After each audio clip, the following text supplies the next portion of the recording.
There So you go. we're videoing. Yeah. All right, so I'm going to show, what's your name again? Oh, yeah, Raynette and Debbie, what I did with the color bursts, of course, just like me, okay? What I did with the color bursts, but this time I'm going to use glossy paper as opposed to watercolor paper. And we really got some neat, very neat, can you see that? Yep. Okay, some neat results trying the glossy instead of the watercolor paper, because it just stays on the surface and really swirls and all that. And we're going to, again, go with my favorite colors, sorry, red, yellow, orange. Okay, so I'm just going to sprinkle some powder. Good. Yeah, right, just toss it in there, okay? The red comes out, all of them come out a little different as far as where they are and all that. And of course that's going to swirl into orange, but we'll throw a little orange in the mix anyway. That was a lot. Really just want to kind of just sprinkle it. Bye, Charlotte. Okay. Water in our wonderful new distress sprayer from Tim Holtz. Okay. And there we go. Is that not like the coolest when it pops out there? Yes, it's beautiful. Love it. And I'm running out of water. Okay, so one of the things that was neat on the glossy paper was that it mixes really beautifully. Runs good. Okay. Because it kind of stays on the surface of the gloss. Now this isn't the best gloss paper either, but it stays on the surface of the gloss and just really makes different kind of movements than, and of course, unfortunately, we got to sit here and do this and dry it up, but you get the idea that it just sits differently and has a different effect. It's so neat. You can use this to push it along with little different dribs and drabs. I should have had a piece of this already dry, and then we could have stamped something on it, but oh well. You can come back to it too and add to it. Yeah. That's really neat. But that's basically the look that you get. Yeah, this is, there are different levels of gloss paper, as I found out. This is not one of the best. It's super, super thin. But yeah, but then afterwards, as it dries, you can see just the difference between this or just how the tear, even if you can see the difference between what it looks like on the watercolor as opposed to how it's like it stays on top. Yeah, and the colors are just more vibrant. Okay, so we'll come back to this one in another little itty bitty video, and we'll cut it up. And that was the other thing I was trying to explain to people and of course, you know, I don't have my frame here, do I? Hang on a minute. There's one back here. It's green, but it'll give you the idea that when you look at these, and a lot of people look at them and they say, oh my God, it's just a big mess. But if you frame it, you begin to see your different backgrounds that you can possibly get out of the different papers. I mean, and where it can dry. Oh, what a mess. Just like Betty to make a big mess, right? That's why we have this wonderful craft mat, which, by the way, we sell by the foot, just in case you wanted to know that. But same thing with this. If you start breaking it down, and I know this green frame is not the best color to pick with, but just again, same thing. You begin to see different aspects of the paper so that when you finally cut it, oh, there's another one that's on gloss that we did. There's beauty in simplicity. Yep, that's really pretty. And yeah, these were fun to do on gloss, and then of course we didn't have any ready. But oh, there was one thing I was trying to show you that actually this little birdie will do good.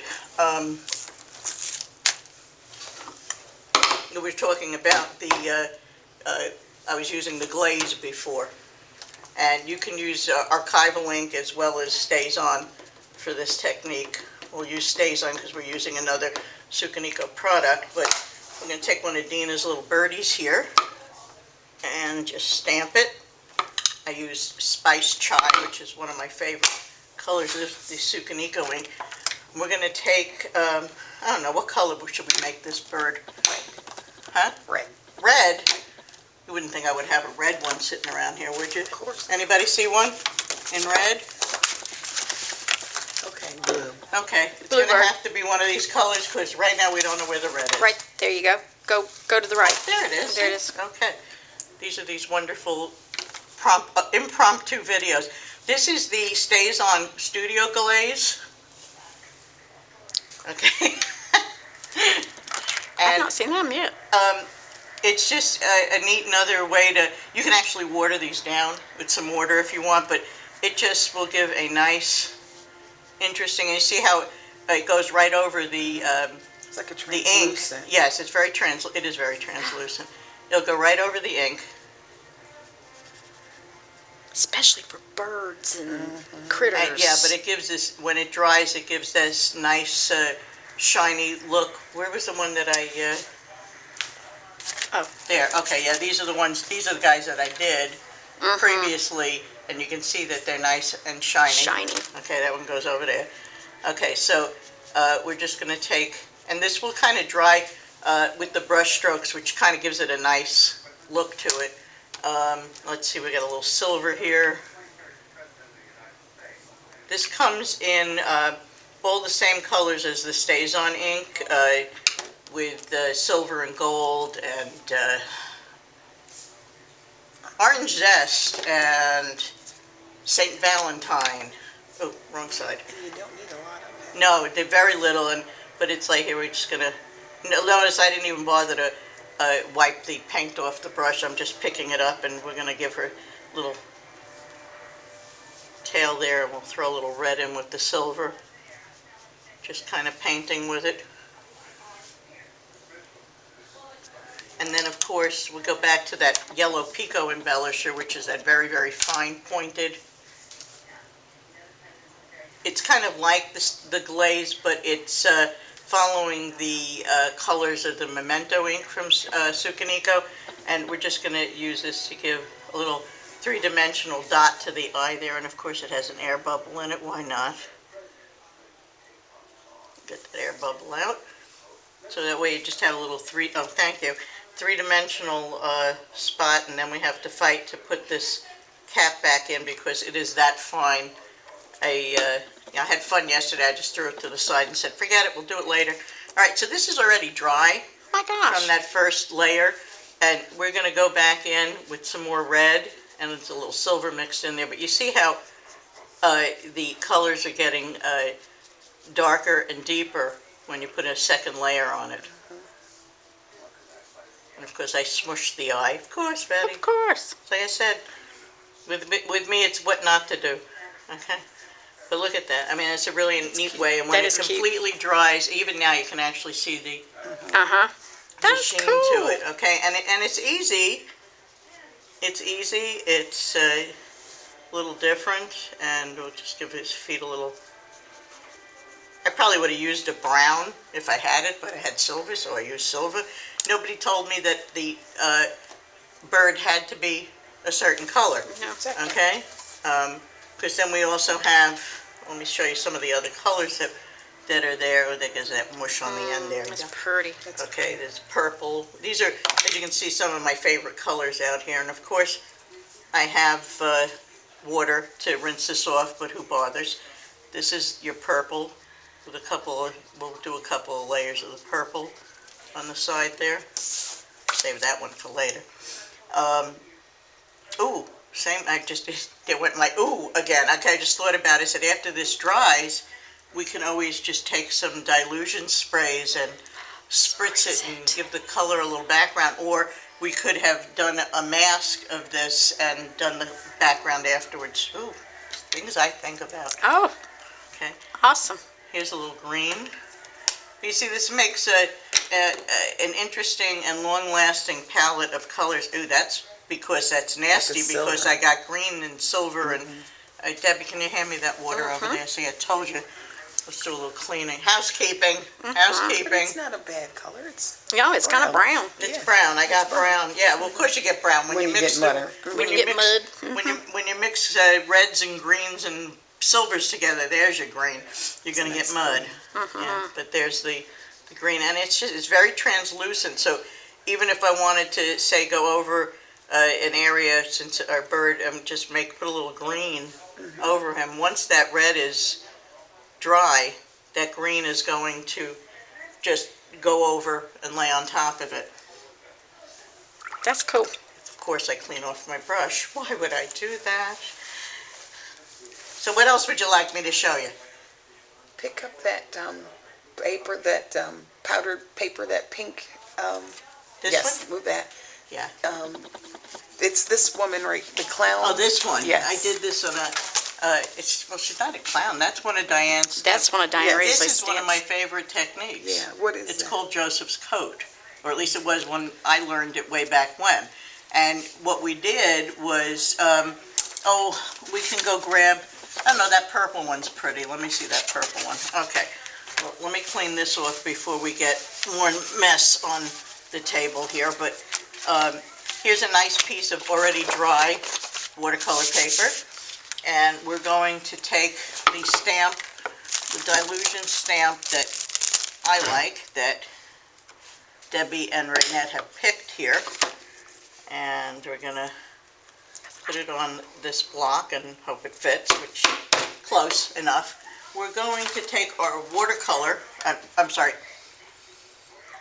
watermark ink, Versamark, okay? Make sure I'm still getting all this on camera, huh? You All are. right. You guys are my backup today. All right, so we're going to watch the car back up in the parking lot. We're going to ink this up with Versamark and stamp it arbitrarily wherever it seems to look good on the paper.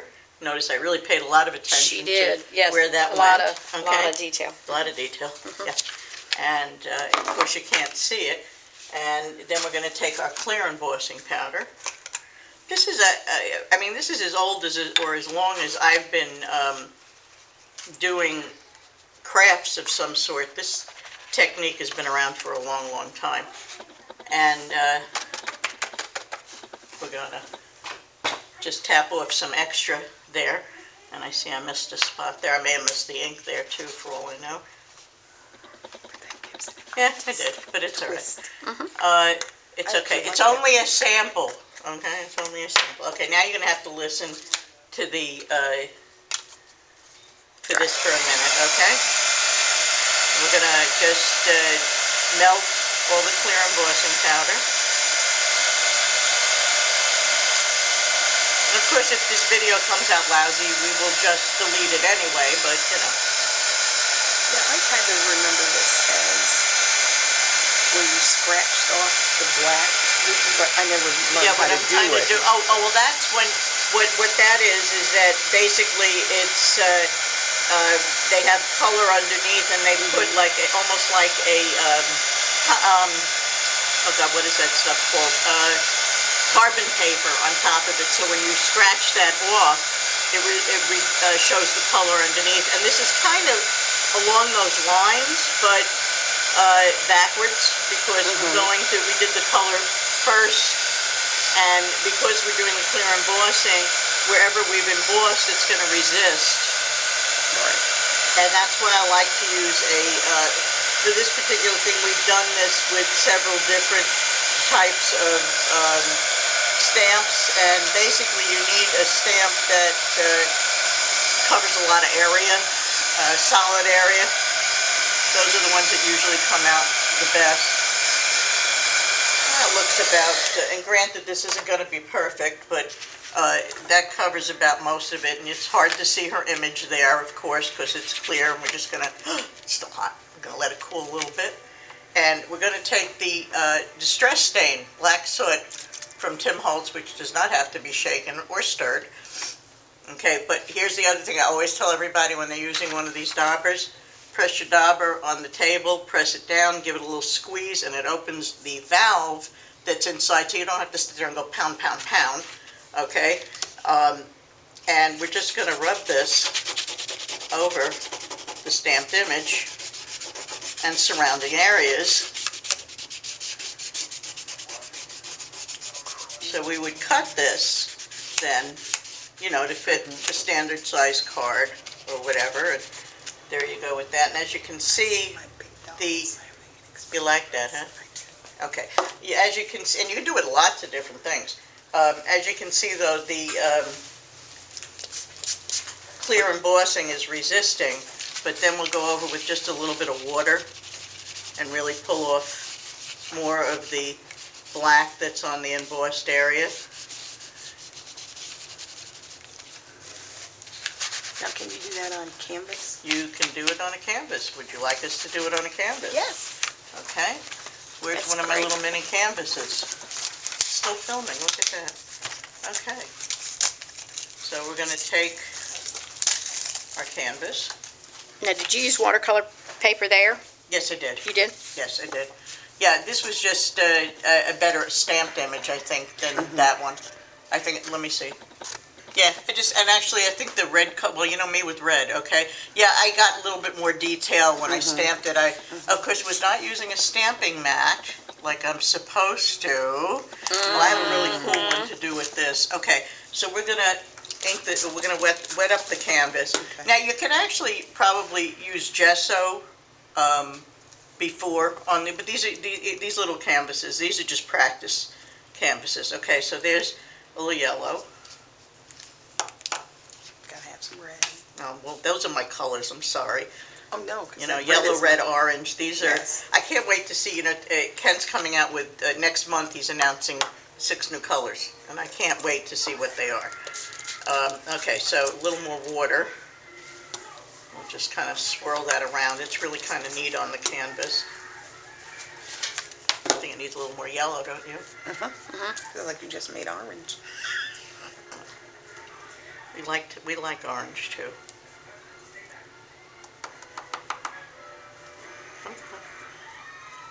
Could you be done? Well, you can always do this. See, this is what's nice about a lot of these things. See, it takes a little while for it to soak in to the canvas, so if we felt we needed a little more yellow, we just kind of sop that up and put a little more on the canvas, not on the craft mat. Everybody saw that, okay? That's why I entitled this what I entitle it.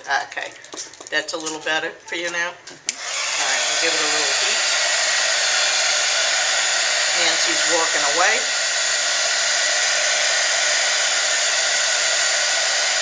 Hopefully this is all getting on the video, you know. It is? Oh, okay, good. I got my checkers up there. Oh, look, it's a little purple in there, too. There you go. Yeah, my color comes out everywhere. You just never know.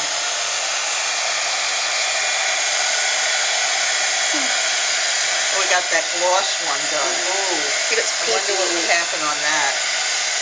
Let me get it. It's good for Raynette to bend. There you go. Yeah. Oh, No, the gloss one is yeah, there's a couple little spots, but nothing. So we'll try can that. always cut We'll that try off. that technique on the. Notice I don't care, and I just could you kind of. cut that off? Well, I know another one that works really, really nice with this technique that I have over here, which is a Tim Holtz one. So let's try this on the. We'll do this technique again, and we'll try it on the gloss paper. Should be interesting. Gotta make sure you got enough ink. This is called New York style, right? Okay, so actually the original way I learned to do this was on gloss paper. You had the, which they still make, the pads, kaleidoscope pads with all the different colors on them. Yeah, we used to do that, and you notice how nice and clean my embossing powder is too, right? Looks good to me. Me too. I ain't seen nothing wrong with it. Well, this is going to have a mess in the middle because Wasn't the completely dry. wasn't perfectly dry, but actually it should be kind of interesting, so let's just go with it, right? Yep.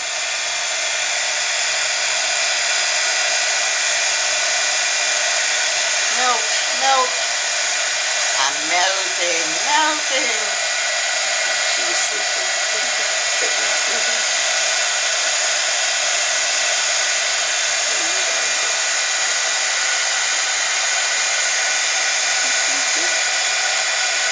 Well, this one's a little longer than the 5 minutes I wanted it to be, guys. Well, yeah, we kind of, 20 minutes. What? 20 minutes. Oh, well. You can always fast forward me. That's right. Okay, let's get that little spot over here that shouldn't have gotten any embossing powder. To stamp a rainbow. Well, we're waiting for that to dry so we can, wasn't that pretty? Okay, so again, press and squeeze, and here we go on the gloss paper. Yeah, this is a, even though I kind of messed up the stamped image. It's cool still. Oh, it looks like I missed some embossing powder too, but it's okay. These are samples. Just get that off there. They're supposed to be samples, Sample. examples of how to do it. Examples of the samples. Exactly. Well, you know, we should only show you our best stuff? No. So here, Because there's never a look mistake. at that difference I like though. that. I Look do at that. So when you too. pull off anywhere where there was embossing powder, now as I said, I like doing it with the reds, but then again, I'm a red, I like- reds and yellows and all that. Yeah, that's So grand. again, same thing here, we'll go with that oh, there's the white frame, right there. Yeah, there you go, white frame. So here, give you a better idea, okay, of even if you did it that Oh, way. yeah. Okay. Yeah. So, but what's really neat is that the colors pop through like that. So now that we're gonna go over to our, we need to find a nice stamp to use for this. This'll work, because we need something smaller. Ooh. All right. Now, you know I never clean my stamps, so we're giving it a quick clean off here. That's why my Versamark pads look like this too. Okay, so we're going to try this on canvas now. Okay. Not that we know if it's going to work or not. Now, one of the things too about doing it on the canvas is you got to kind of get yourself something underneath it so that you have something to press against, because even these little 3x3s are framed, so you need something to Give it some pressure. give it some pressure. Yep, underneath. So we just stuck a rag or something underneath there to hold that. And embossing powder. This was a little heart from, I think it's one of Dina Wakely's. Collaged hearts from Dina Wakely. Oh, it would help if I left that open, wouldn't it? Okay, little cardstock here.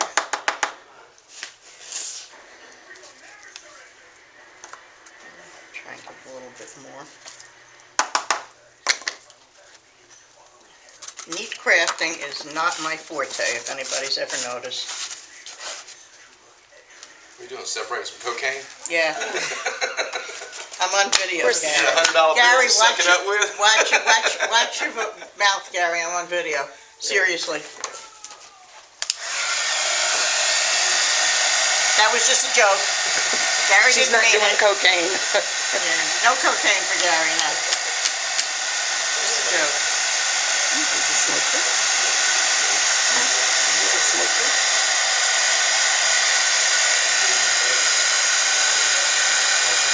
That is my wonderful husband's best friend, Gary, who has to get in the middle of everything. And we love him just the same.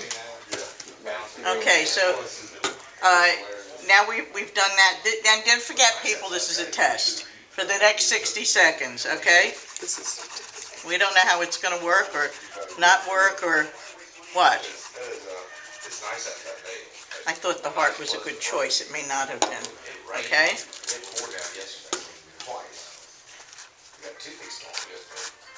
No, I guess it wasn't. I don't know, I kind of like it. I know, but it didn't come out kind of the way I wanted it to. because I shouldn't have sprayed water on it, right? Yeah, see, we needed a, should have tried with it. Something that had a little more solid, like even like this, where it would, More. all right, well, there goes that one. We'll try another one now, okay? We're done with that sample. That didn't work so well. But that's okay. That's a good tester and a good It was a good size. tester. Don't do that. It didn't work. Okay? Is that it, guys? Is there something else you want to say? That was awesome. For right Okay. now. That's cool. We're Cool. done. Yay, thank you. Betty, out. Oh, yeah, that was a nice one. This one came out really nice. That was that same idea. See, sometimes it really depends on the stamps. Oh, yeah. Yeah, so you need, that's why I grabbed that heart stamp, because I thought, there's another Dana Wakely's. I thought that it would work. That was from this stamp set. All available on my website, bettyscreativestudio.com.